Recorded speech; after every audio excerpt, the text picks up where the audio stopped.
Hola chicos, de nueva cuenta. Y pues he decidido hacer dos videos, precisamente por, no digo lo difícil del tema, sino lo extenso para hablar de cada uno de los dos temas. Ya hablamos en el video anterior sobre el sentido de la vida, ahora me quiero enfocar en el tema de la filosofía de la religión.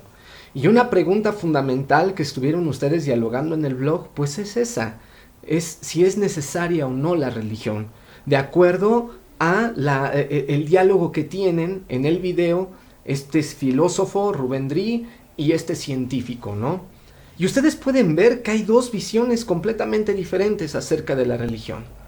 Desde la ciencia hay quienes han negado toda posible racionalidad, todo posible lenguaje sobre la religión, ¿no? Se niega, ¿por qué? Porque en ciencia, sobre todo en ciencias naturales, se basa en el método científico de la observación, experimentación y comprobación. Entonces, toda mentalidad que tenga como base el método científico va a negar la existencia de Dios, va a negar la posibilidad, la importancia que pueda tener la religión en la vida del hombre, porque a Dios no se le puede tocar, no se le puede mirar, no se le puede invitar una tacita de café y charlar con ella. Y tienes la otra postura, que es la postura filosófico-hermenéutica sobre la importancia que tiene la religión en la vida del hombre.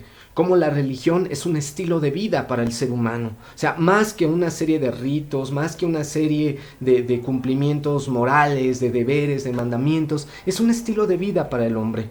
Yo voy a hablar concretamente de la filosofía de la religión, que de hecho es en lo que yo me he especializado, he hecho mi maestría en filosofía de la religión, y este texto surge un poco de una síntesis, ¿no?, de mis ideas sobre la aplicación de la religión en la filosofía.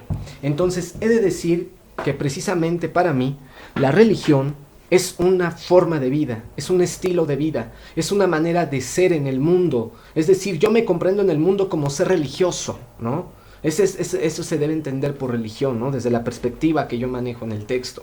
O sea, la religión es una manera también no solo de ser en el mundo, sino de comprender el mundo. ¿Qué significa esto? Significa que filosóficamente hablando, la religión tiene un lenguaje, la religión tiene una racionalidad, la religión tiene una ontología, es decir, un modo de ser, y hay que descubrir eso. Existen a lo largo de la historia de la filosofía dos tendencias claras para estudiar la religión. Primero tenemos un acercamiento univocista sobre la religión. ¿Qué dicen estas teorías filosóficas univocistas sobre la religión? Ellos van a decir que la razón no puede comprender a Dios porque Dios está fuera de la razón. Es decir, Dios pertenece al ámbito de la imaginación, pertenece al ámbito de los sentimientos, de los afectos, y entonces la religión no cobra sentido, no tiene ningún sentido, es un sinsentido. Es decir, la religión no tiene ninguna racionalidad y ningún lenguaje porque está fuera de la órbita racional intelectual, ¿no?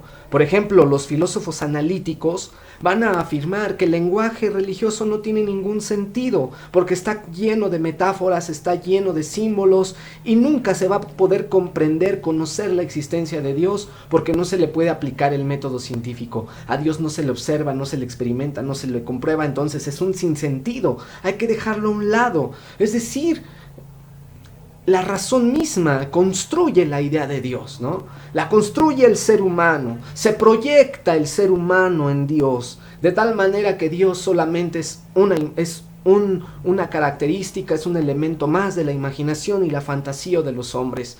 Para esta filosofía univocista se dice que la historia es evolucionista, es decir, que primero pasamos por un estadio mítico donde todas las respuestas a las interrogantes humanas venían del mito. Después pasamos a una etapa filosófica donde todas las respuestas sobre el ser humano dependen de la filosofía, del ser, de la esencia, pero dicen, vamos a llegar a un momento en que ya no vamos a necesitar ni de religión ni de filosofía, vamos a llegar a la ciencia. Entonces, cuando lleguemos a ese momento en el cual todo se va a ver, todo se va a mover, todo se va a comprender a partir de las ciencias naturales y exactas, entonces ya no va a ser necesaria la religión, hay que dejarla fuera. Por lo tanto, la religión solamente es para una época antigua donde todavía los seres humanos no evolucionaban en el intelecto, en el conocimiento. Esa es la postura univocista, jóvenes. La postura equivocista es esta postura que afirma que efectivamente la religión tiene que ver con los sentimientos, con las emociones.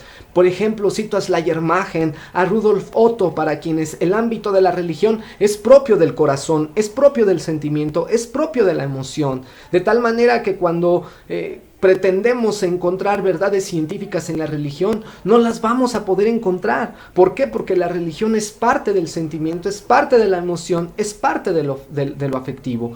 Pero si las posturas univocistas fueron extremas, negando cualquier momento de racionalidad y cualquier importancia del lenguaje, las posturas equivocistas caen en lo contrario. Es decir, ¿qué lenguaje, qué racionalidad nos puede hablar de Dios, puede hacernos pensar en Dios? Cualquiera.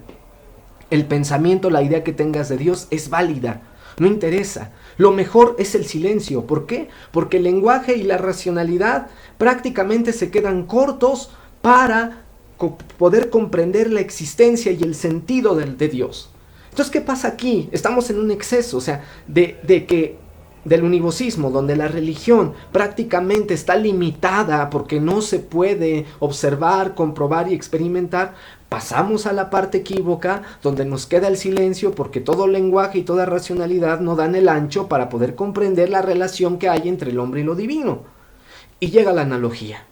Y la analogía es proporción, jóvenes. Es un equilibrio proporcional. Es decir, ¿qué hace la analogía? Los estudios filosóficos de la religión analógicos, ¿qué es lo que hacen? Lo que hacen es ubicar un equilibrio proporcional. Pero la analogía siempre opta más por el equivocismo. Es decir, la analogía nos dice, por supuesto que el tema de la religión tiene que ver más con sentimientos, con emociones, tiene que ver más con un lenguaje metafórico, con un lenguaje simbólico, por supuesto. Pero eso no nos da pie a caer en el silencio y decir que cualquier cosa que digas de Dios es válida y que todo queda reducido a los rituales y demás. Pura fe, pura fe. No, lo que hace la analogía es decir, por supuesto que la religión está más dentro del ámbito de los sentimientos, de las emociones, de las metáforas, de los símbolos, de las analogías, de los poemas, por supuesto. Pero no por eso carece de un mínimo grado de racionalidad. ¿Cuál es esa racionalidad a que nos invita a madurar la analogía? La racionalidad simbólica, la racionalidad metafórica, la racionalidad poética, jóvenes. Por ejemplo, en el Génesis, que en la Sagrada Escritura judeocristiana, nosotros podemos encontrar cómo hay una parte donde dice que Dios creó al hombre del barro. Y nosotros podemos, desde una mentalidad científico-tecnológica, podemos decir qué estupidez. O sea, ¿cómo que yo voy a hacer creación de barro? Pues ni por dónde. No la vamos a entender así, porque toda religión está escrita desde lo simbólico, desde lo metafórico, tiene toda una racionalidad. Y cuando se afirma ya que el hombre es creado por barro, pues no está diciendo otra cosa más que en ese tiempo el barro, la tierra húmeda, significa historicidad, significa finitud, es decir, que tarde que temprano tú y yo vamos a morir. O sea, es simbólico, hay una racionalidad simbólica. ¿Cuál es la racionalidad simbólica? Ubicar al hombre. Ubicar al hombre, es decir, que ni es animal, pero tampoco es Dios, sino es finito, es limitado, pero puede trascender porque no solamente Dios lo crea con barro, sino dice que insufla sobre las narices su aliento divino, es decir, que le queda parte de la divinidad, es decir, que el hombre es capaz de crear lenguajes, crear cultura, crear maneras de pensar, pero ni es Dios, ni es animal, es un ser bifronte, ¿no? Ese es el sentido de la metáfora, ese es el sentido del símbolo, y la analogía nos nutre de esta racionalidad simbólico-metafórica. Estas son las tres posturas, jóvenes. Si tú vas a preparar tu video, y yo sé que hay equipos que están compuestos por 4 o 5 personas, por 3, no te preocupes, o sea, ¿dónde está el número 4? ¿Qué va a ser el número 4? Pues puede debatir también contigo, es decir, pueden haber dos posturas unívocas, una postura equívoca o una postura analógica. Entonces prepara bien tu video, comprende bien estas tres posiciones frente a la racionalidad y al lenguaje que hablan sobre la relación que tiene el hombre sobre lo divino.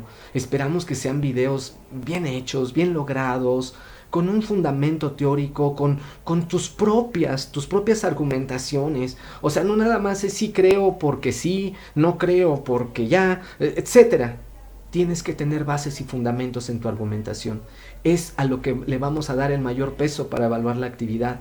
Pero lo que más me interesa es que tú puedas vislumbrar que hay diferentes maneras de comprender el ámbito de la religión y el ámbito de lo divino. ¿Cuál es mejor?